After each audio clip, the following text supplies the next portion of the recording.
What's going on, guys? This is Ryan with RK Outpost. Today I want to talk about Disney Plus. I want to talk about the release, any of the issues that it had during it, what the product is actually like, and whether or not I think that people should pay for it.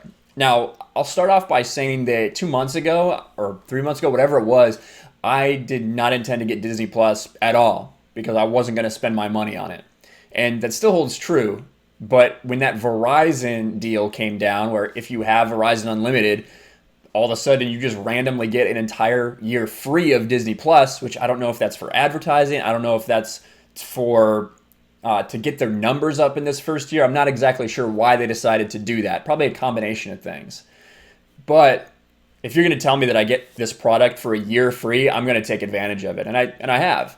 And I'm not here to tell anyone how to spend their money. If you want to spend your money on a product, you should. At the same time, if you want to boycott that product, go for it. That's your choice. It's been my personal choice not to pay for anything that's Disney Star Wars. I don't know if it's even necessarily a boycott or not. That's just kind of how I feel about it. I just kind of don't care enough about that to pay them, especially the way they've treated everyone. But in my mind, this is completely free, and I'm going to take advantage of it so I can see the product and talk to you guys about it.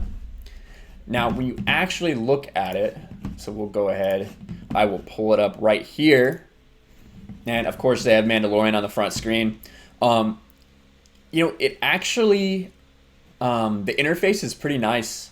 I kind of like it, whether it's on computer, whether it's on, whether it's on an app, what have you. I've used it on Amazon, on my Xbox, on my PS4, just kind of going through and seeing how it works. And, works pretty good. I think that it has a lot of things that is going to get a broad interest, right? A broad group of people interested in it. Obviously, what most people care about on this channel is probably the Star Wars aspect. So I'll click on Star Wars, it'll pull up everything that they have. Now they've got all these redesigned things, and they're doing 4K of the original trilogy, which we saw just in A New Hope. We saw that they have some more changed scenes in them, so who knows what else they've changed in these, but that's kind of for another video, I think. You have all the seasons of the Clone Wars, which I think a lot of people are going to be very interested in, and they're really interested in what comes next in Season 7 of the Clone Wars, right? So that's going to get a lot of people talking. Rebels, if you want to watch Rebels. This show, I don't think anyone's ever watched this show before, so it could be the first time that people are watching Resistance, which is exciting for them, I suppose. But pretty much anything you could imagine. They have some behind-the-scenes specials. I'll probably check those out at some point as well. But when you look at here, this out of the vault, this is going to get a lot of people, I think, interested in it. The Lion King, Aladdin, Beauty and the Beast, Little Mermaid, Jungle Book, Cinderella, Snow White, Sleeping Beauty, Bambi, Lady and the Tramp, the original one, not this new crap one, Peter Pan. Look at all this stuff. These are classics that a lot of people still have a lot of love for, and are going to want to show their kids and all those things. I think it's going to be a big draw going forward. And then we go and we take a look at Marvel, another one of these huge draws. When they originally announced this, they were only going to have 8 movies on there. And people got a little upset that that's all the Marvel movies they were going to have on there. Well, since then, obviously the big one, Captain Marvel, is going to be on there. Yay! But Avengers Endgame released. You can see here. I'll scroll that down just a little bit.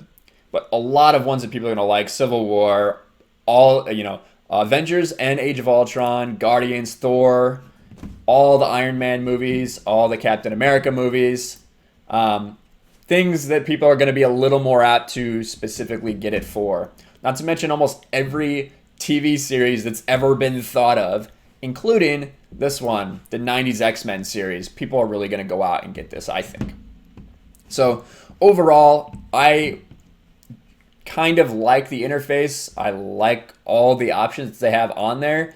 When you compare it to Netflix, which I'm paying $15 a month for right now, and Disney Plus, which is $6.99, it's not a bad deal when you think about it that way. And this is before the bundle that comes out that has Disney Plus, Hulu, and ESPN Plus for like $12.99. which is a crazy deal. And that's what they're going to try to do. They need to get into this market. They need to get into this market with great deals. And the reason I say that is you look at this article here.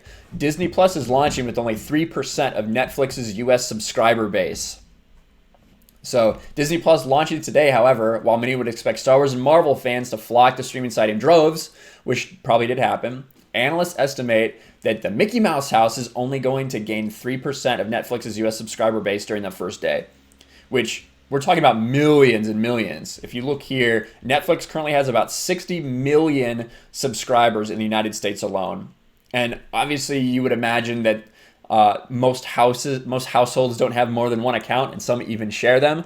So 60 million, when you factor in the grand scheme of over 300 million in the United States, you're probably looking at least 120 million or 60 million households that include over 120 million people. That's kind of how I think about it in my head. So that is a large portion of the population of the United States that has Netflix. Disney Plus, they are looking at about 1.9 million pre-orders that were set up for the stream site. And I'm sure more people did go ahead and start a free trial, whatever it may be, that first day that didn't pre-order it. But that just shows you that Disney has a lot of work to do to kind of get their foot in this streaming wars, in the streaming wars with Netflix, with all these other ones that are coming up, HBO Max in the future. So it's important that they keep their prices down very low and offer something great for people to kind of get their foot in. Now, there were some issues. This didn't go off without a hitch. I talked about it in my Mandalorian review, the craziness that went on behind that. But you see this article here from Variety. Disney Plus launched snafus. What went wrong? For some users, Disney Plus was a Disney minus on its big launch day. And that's true. They did have a lot of people that are having trouble accessing the site. And on one hand, I think that it's okay to hold one of the biggest corporations in the freaking world accountable and say we should expect better from them. Yeah, obviously they're going to get flooded with requests. But at the same time, you look at those numbers that I just showed you with Netflix, they have a tiny fraction of the portion of the traffic that Netflix probably has just on a daily basis. Granted, it's the first time they've really tested the servers out like that. But still, when you look at the grand scheme, if you want to be Netflix eventually, you don't have near the traffic of that, even on that first day, likely. So I think that we should expect better from Disney Plus than what we got. A Disney spokeswoman declined a request to interview executives about the problems. In a statement Tuesday morning, the company blamed unexpected high demand for the situation. Come on, that's not true. You knew exactly this was going to happen, and said it was working to quickly resolve the current user issues. For Disney, given the hype and the company's big stake with Disney Plus, the problems are a black eye coming out of the gate. There is no way to sugarcoat it. Disney needs to execute flawlessly, and this is a step back. Right now, it's Netflix's world, and everyone else is paying rent. It's a very interesting perspective there. But this being said, it still was good, and the company's stock did go up 1% over the course of the day. So overall, it does look like it was a pretty positive. People got over it once they're actually able to access it and get access to these things that they paid for. And then one paragraph I did want to take a look at right here. This is probably why it happened. Disney could have designed Disney Plus to accommodate peak demand well over the number of projected day one users, but that probably wouldn't have been as cost effective as fixing problems on the fly. This person that I can't pronounce his name added. You can design for the whole world to show up, but unless it's a one-day event like the Super Bowl, at a certain point you get diminishing returns, he said. They probably made a wise investment choice. So, right, and you even see a lot of people making excuses for oh, well, what do you expect? It's day one, things like that. So probably in their minds, like this guy said, it does make more sense to just go ahead and let people be upset about it for a couple hours and fix the issues rather than investing a lot of money into making sure that the product is actually ready. So I understand it. It doesn't mean that I have to like it or that you have to like it, but that just kind of seems like that's the way it is. But overall, like I said, I enjoy the product. Once I actually was able to get access to it after a couple hours, I didn't have any issues. I liked the interface. I didn't see any of the problems that I had talked about people having in the Netherlands, such as episodes appearing in the wrong order or anything like that during the beta test, so it does seem like they got most of those fixed. But time will tell as we go on and they do add more users if we have any more snafus.